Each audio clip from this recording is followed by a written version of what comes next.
there's a few reasons why that might happen, so it would depend. They may come out and say, yeah, we're just not seeing it. The damage isn't here. The replacement isn't warranted. Or they may not cover the whole thing, or there may be things that they look over. If the claim is warranted, if you're working with a reputable contractor, he's not going to encourage you to file a claim unless they feel really good that it is warranted. And we do it for a living. We see hail all the time. We have a really good idea typically of what it takes to warrant picking up the phone and calling your insurance company and doing something about it. So in a situation where the response is, no, or partial, or not the whole thing, you have a few options. Typically, the homeowner may need to escalate that and ask for a reinspection. And so they could ask for the insurance company to send a different adjuster out and have them do an assessment as well.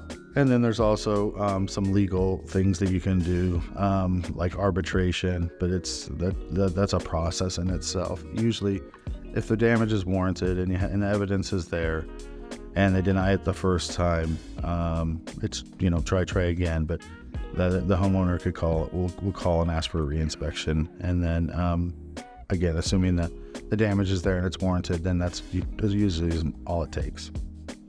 The main reason that we're there is we want to advocate for the homeowner and make sure that they're getting what's due them, a fair deal. Believe it or not, insurance companies are a for-profit business, and if they don't have to pay out on something, they're not going to intentionally do that. So sometimes it takes a little extra work to get your fair share, what's due to you. They are tired of replacing roofs. They replace a lot of them, but so the trend seems to be put the onus on the homeowner and the contractor to fight a little bit more.